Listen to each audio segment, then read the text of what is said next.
اعوذ باللہ من الشیطان الرجیم بسم اللہ الرحمن الرحیم السلام علیکم ورحمۃ اللہ وبرکاتہ۔ جیسے کہ پچھلی ویڈیو میں نے آپ کو بتایا تھا کہ مرزا قادیانی کے جو دجل و فریب جو اس نے لکھے اور پھر اس کے بیٹے نے جو بشیر الدین محمود تھا مزید جو ہے اس کو آگے پھیلایا، اور جو اس نے لکھا کہ مرزا قادیانی جو ہے وہ اصل میں اس کی جو اب لائی ہوئی شریعت ہے وہی چلے گی، اور جو مرزا قادیانی جو معنی قرآن و حدیث کے اور اسلام کے بتائے گا وہی جو ہے وہ اب چلیں گے، باقی جو ہیں وہ منسوخ ہو چکے ہیں اور ان کی کوئی حیثیت نہیں۔ اب یہی کچھ جو دجل و فریب اس نے مرزا قادیانی نے لکھے، اور حدیثوں کے اوپر بھی انہوں نے یہی کام کیا، اور اسی مضمون میں جو الفضل میں مرزا قادیانی کے بیٹے کا لکھا ہوا تھا، آگے حدیثوں کے متعلق بھی اس نے جو ہے کافی خرافات اور بکواسات لکھی ہیں، اور جو کہ مرزا قادیانی خود اپنی کتابوں میں بھی لکھ کے گیا، اور اسی کو جو ہے مزید اس کو ایکسپلین کیا اس کے بیٹے نے، اور کس طریقے سے کیا وہ ہم یہاں دیکھتے ہیں اب اس الفضل کے حوالے میں۔ اب یہ وہی اخبار ہے الفضل قادیان 15 جولائی 1924، اور اس کا صفحہ نمبر 7 ہے اور جلد نمبر جو ہے اس کی 12، اور یہاں پہ یہ اسی پیراگراف میں جہاں پہ شرعی نبی کا اس نے بتایا کہ کون ہوتا ہے، اور دونوں کے جو ہیں وہ چاہے مرزا قادیانی کو اس نے کہا کہ وہ غیر تشریعی نبی ہے، لیکن اس کا جو رتبہ اور مقام ہے وہ تمام انبیاء سے جو ہے انہی کے برابر ہے۔ اب یہاں پہ آگے یہ اس نے لکھا تھا کہ مرزا قادیانی کی جو کہتا ہے اس کی تعلیم سے ذرا بھر بھی ادھر ادھر ہونا جو ہے وہ کہتا ہے جائز نہیں ہے۔ اب یہ جو ہائی لائٹڈ عبارت ہے یہاں پہ اس نے لکھا ہے، چنانچہ حضرت صاحب بڑی وضاحت سے فرماتے ہیں کہ مولوی لوگ حدیثیں لیے پھرتے ہیں، مگر حدیثوں کا یہ کام نہیں ہے کہ میرے متعلق فیصلہ کرے، بلکہ میرا کام ہے کہ میں بتاؤں کہ فلاں حدیث درست ہے اور فلاں غلط۔ تم ہی بتاؤ، ایک شخص کسی کے منہ سے کوئی بات سنے اور دوسرا کسی اور کے ذریعے سے سنے تو کس کی بات قابل وثوق ہوگی؟ اسی کی جس نے خود سنی۔ ہم یہ نہیں کہہ سکتے کہ حضرت صاحب رسول کریم صلی اللہ علیہ وآلہ وسلم کی کسی بات کو منسوخ کر سکتے تھے یا آپ نے منسوخ کیا، بلکہ یہ کہتے کہ آپ نے وہی باتیں کہتے تھے جو رسول کریم صلی اللہ علیہ وآلہ وسلم نے کہیں۔ اب آپ دیکھیے کتنے زیادہ دجل و فریب ان قادیانیوں کے وہی ہیں کہ ایک طرف اب وہ اوپر صاف لکھ رہا ہے کہ حدیث جو ہے کہتا ہے مطلب حدیث بے شک اس میں لکھا بھی ہوا ہے کہ جو حدیثیں ہیں کہ لا نبی آبادی اور باقی بھی حدیثیں کہ، لیکن مرزا قادیانی کہہ رہا ہے کہ وہ حدیثوں کا کام نہیں ہے کہ میرے متعلق فیصلہ کرے، بلکہ میرا یہ کام ہے کہ میں بتاؤں کہ فلاں جو حدیث ہے وہ صحیح ہے اور فلاں غلط ہے، یعنی وہ کہتا ہے اب میں فیصلہ کروں گا کہ کون سی حدیث ماننی ہے اور کون سی نہیں ماننی۔ اب نیچے جو ہے وہ بیٹا اسی بات کو لکھ کے پھر ساتھ ساتھ وہ کہہ رہا ہے کہ نہیں، مرزا قادیانی نے کسی بات کو نبی عالم صلی اللہ علیہ وآلہ وسلم کی منسوخ نہیں کیا۔ تو یہ حدیثیں جب وہ کہہ رہا ہے کہ میں بتاؤں گا کون سی صحیح ہے اور کون سی درست، اب چاہے وہ حدیث جو ہے وہ صحیح حدیث ہو، اور تو مرزا قادیانی اگر کہہ دے کہ نہیں یہ صحیح اب نہیں ہے، یہ ماننے کے لائق نہیں ہے، تو یہ منسوخ کرنا ہی ہوتا ہے میرے خیال میں۔ اس کو جو ہے یہ قادیانیوں کی عادت ہے کہ وہ باتوں کے لفظوں کے ہیر پھیر سے لوگوں کو دھوکے دیتے ہیں، اور یہاں پہ اس نے صاف لکھا ہے کہ اب حدیث جو ہے وہ میں بتاؤں گا کہ کون سی قابل یعنی عمل ہے، کس پہ پیچھے بھی انہوں نے یہی لکھا، اور قرآن کے بارے میں بھی یہی لکھا کہ مرزا قادیانی بتائے گا کہ کدھر کیا معنی ہے اور کس پہ عمل کرنا ہے۔ اب یہ اگلا پیج ہے اسی الفضل روزنامہ الفضل قادیان کا 15 جولائی 1924 کا۔ پہلے میں نے صفحہ نمبر 7 سے پڑھا، اب صفحہ نمبر 8 ہے، اور یہاں پہ اس کا وہی مضمون جو ہے وہ چل رہا ہے ابھی تک، اور اس میں جو ہے اب یہاں پہ یہ پیراگراف میں آپ کو بتاتی ہوں جہاں پہ اس نے حدیثوں کے متعلق لکھا ہے۔ اب یہ ایک جو ہائی لائٹڈ عبارت ہے دوسرے کالم میں یہاں پہ یہ کہہ رہا ہے کہ اسی طرح اگر حدیثوں کو اپنے طور پر پڑھیں گے تو وہ مداری کے پٹارے سے زیادہ وقت نہ رکھیں گی۔ حضرت صاحب فرمایا کرتے تھے کہ حدیثوں کی کتابوں کی مثال تو مداری کے پٹارے کی ہے، جس طرح مداری جو چاہتا ہے اس میں سے نکال لیتا ہے، اسی طرح جو چاہو نکال لو۔ فی الواقعہ صحیح بات ہے اور یہ نبی کا کام ہی ہے۔ اب آپ خود دیکھ لیجئے کہ مرزا قادیانی کے بیٹے نے انتہائی گستاخانہ جو ہے وہ بات لکھی حدیثوں کو، کہا کہ یہ مداری کے پٹارے میں سے ہے، یعنی ایک مداری جو کرتب دکھاتا ہے، اس کے جو پٹاری اس کے اندر سے جو دل چاہے وہ کرتب کے لیے نکال کے چیزیں جو اس نے رکھی ہوتی ہیں وہ دکھا دے۔ یعنی یہ مرزا قادیانی نے جو کچھ حدیثوں کے اوپر لکھا اور جو آگے یہ چیلے چمچے لکھ رہے ہیں، اور مرزا قادیانی بھی کہتا تھا کہ ردی کی ٹوکری میں ڈال دیتے جو حدیثیں جو ہیں وہ ہمارے مطلب تعلیم سے میچ نہیں کرتی ہیں۔ تو یہاں پہ اب یہی کہہ رہا ہے کہ جس طرح مداری جو چاہتا ہے اس میں سے نکال لیتا ہے، اسی طرح ان سے جو چاہو نکال لو۔ فی الواقع یہ صحیح بات ہے اور یہ نبی کا ہی کام ہے کہ بتائے کون سی ایسی حدیث ہے جو دست برد کا نتیجہ ہے اور کون سی محمد صلی اللہ علیہ وآلہ وسلم کا سچا کلام۔ اور اس طرح دیکھنے سے معلوم ہوگا کہ احادیث علوم کو بڑھانے والی ہے اور روحانیت کا رستہ دکھانے والی ہے، اور اگر اس سے علیحدہ ہو کر دیکھیں گے تو مجموعہ تضاد ہوگا۔ اب وہ جس طرح مرزا قادیانی نے پہلے جو ہے وہ اسلام کے متعلق شک و شبہات پیدا کر دیے، پھر اس نے تمام انبیاء اکرام کے متعلق شکوک و شبہات پیدا کیے اور پیدا کرنے کی کوشش کی، پھر اس نے جو ہے وہ اسلام کی تعلیمات میں اپنی جو ہے وہ لوگوں میں شک و شبہات اور مختلف چیزیں شامل کر کے بتانے کی کوشش کی۔ اب یہ حدیثوں کے متعلق بھی جو ہے وہ ان کو مشکوک بنانے کے لیے یہ اس طرح کی باتیں کہہ رہا ہے، اور کہتا ہے کہ بس حضرت مسیح صاحب سے جدا ہو کر کوئی علم نہیں، یعنی کہتا ہے علم وہی ہے جو مرزا قادیانی اب بتائے گا۔ اور آگے لکھ رہا ہے کہ انبیاء کی جماعتوں کا کام، اور کہتا ہے کہ انبیاء کی جماعتوں کا کام یہ نہیں ہوتا کہ نئے نئے مسئلے نکالے، بلکہ یہ ہوتا ہے کہ جو تعلیم نبی دے گیا اسے پھیلائیں۔ حضرت صاحب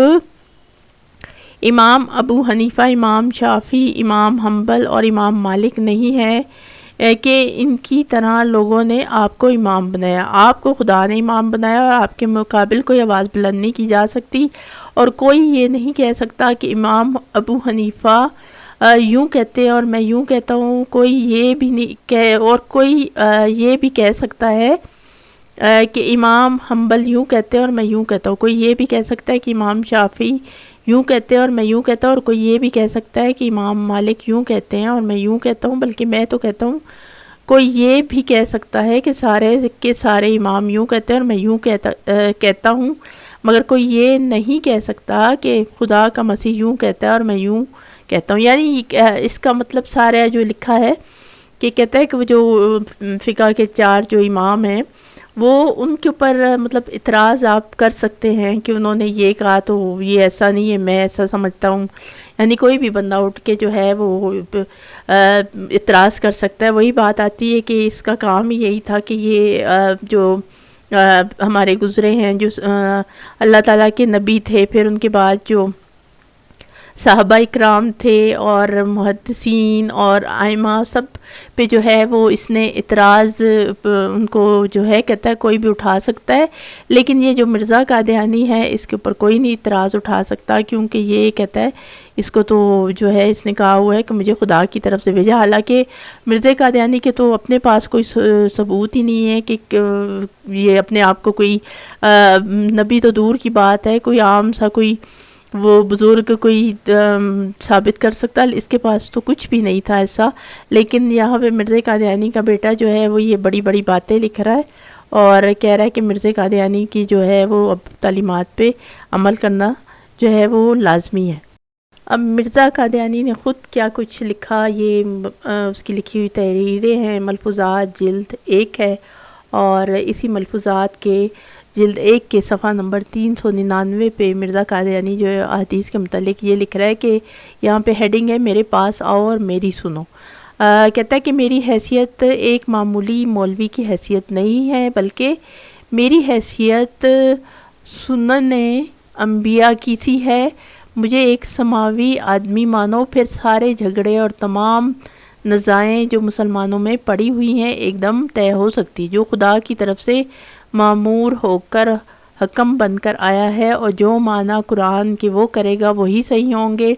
جس حدیث کو وہ صحیح قرار دے گا وہی حدیث جو ہے وہ صحیح ہوگی۔ اب یہ مرزا قادیانی بھی یہی کچھ لکھ رہا ہے، اور اسی کو ڈیٹیل میں جو ہے وہ اس کے بیٹے نے لکھ دیا کہ جو مرزا قادیانی کہتا ہے، جو چاہے وہ حدیث جو ہے وہ صحیح ہو، متواتر ہو، اگر مرزا قادیانی کہتا ہے کہ کہہ دے کہ نہیں وہ ٹھیک حدیث نہیں ہے، وہ من گھڑت ہے، تو بس وہ حدیث وہی سمجھی جائے گی۔ یعنی تمام جو 1400 سال سے ائمہ اکرام محدثین جو بھی کچھ انہوں نے بیان کیا حدیثوں کے متعلق، وہ سب کہتا ہے وہ اب مرزا قادیانی کی تعلیمات کی روشنی میں دیکھا جائے گا، اور وہ تمام باتیں جو ہے وہ اب وہ کوئی حیثیت نہیں رکھتی جب تک مرزا قادیانی جو ہے وہ اس کو کچھ اس کے متعلق کہہ نہ دے کہ یہ بات ٹھیک ہے اور یہ غلط ہے، تو وہ بات جو ہے وہ اسی طرح ہوگی۔ اب یہ اگلا حوالہ بھی مرزا قادیانی کی جو کتاب ہے ملفوظات جلد سویم، اور اس کا صفحہ نمبر 211 ہے، اور یہاں پہ یہ جو ہائی لائٹڈ عبارت ہے کہتا ہے کہ اصل امر یہی ہے کہ وہ ایک قوم جس سے تمام انبیاء اپنی امت کو ڈراتے ہیں، ان لوگوں کے خیالات کی بنا پر حدیث موضوعہ پر ہے جو قرآن شریف کی مہر سے خالی ہے، مگر ہم قرآن شریف کو ان احادیث کی خاطر چھوڑ نہیں سکتے۔ قرآن شریف بہرحال مقدم ہے، بھلا قرآن کو تو حضرت صلی اللہ علیہ وآلہ وسلم نے خود جمع کیا، لکھوایا اور پھر نمازوں میں بار بار پڑھ کر سنایا گیا۔ اگر احادیث بھی ایسی ضروری ہیں تو ان میں سے کسی کو اس طرح جمع کیا اور بار بار سنایا اور دور کیا ہرگز نہیں۔ جب نہیں تو کیا حضرت صلی اللہ علیہ وآلہ وسلم نے اپنے فرض منصبی میں کوتاہی کی؟ استغفر اللہ، ہرگز نہیں، بلکہ صحیح امر یہی ہے کہ قرآن شریف آپ ہی لائے تھے اور اسی کو جمع کرنے کا آپ کو حکم تھا، سو آپ نے کر دیا۔ اب احادیث میں سے وہ قابل عمل اور اعتقاد ہے جس پر قرآن کی مہر ہو۔ اب آپ دیکھیے کہ مرزا قادیانی مسلسل جو ہے وہ احادیث مبارکہ کے متعلق بھی کہہ رہا ہے کہ وہ جو ہے ان میں جو ہے وہ کوئی ضروری نہیں تھی کہ نبی پاک صلی اللہ علیہ وآلہ وسلم نے انہیں جمع نہیں کیا، حالانکہ جب ہم یہ پڑھتے ہیں کہ احادیث مبارکہ جو تھی وہ نبی پاک صلی اللہ علیہ وآلہ وسلم کے جو تھی دور میں بھی جمع کی گئیں، اور صرف اس وقت جو ہے وہ قرآن پاک جو ہے وہ ان کو اس کی آیات کو جو ہے وہ کتابت ہوتی تھی، لکھا جاتا تھا، تو اس وجہ سے احادیث مبارکہ کو پھر اس وقت نہیں جو ہے اس کو لکھا گیا، بعد میں جو ہے اس کو مرتب کیا گیا، تو وجہ یہی تھی۔ لیکن یہاں پہ مرزا قادیانی کا کیونکہ کام اور اس کی ضروریت کا یہی ہے کہ اسلام کی جتنے بھی جو جن سے مسلمان جو ہے وہ اپنی مسائل اخذ کرتے ہیں، قرآنی علوم اور سنت نبوی یعنی احادیث مبارکہ، تو ان میں شکوک و شبہات جو ہے وہ مرزا قادیانی نے اور اپنی من پسند جو ہے وہ تعویلات اس میں ڈال دی ہیں، تاکہ جو ہے وہ عام بندہ بھی یہی سوچتا رہے، اور یہ جو ہے اس قسم کے دجل و فریب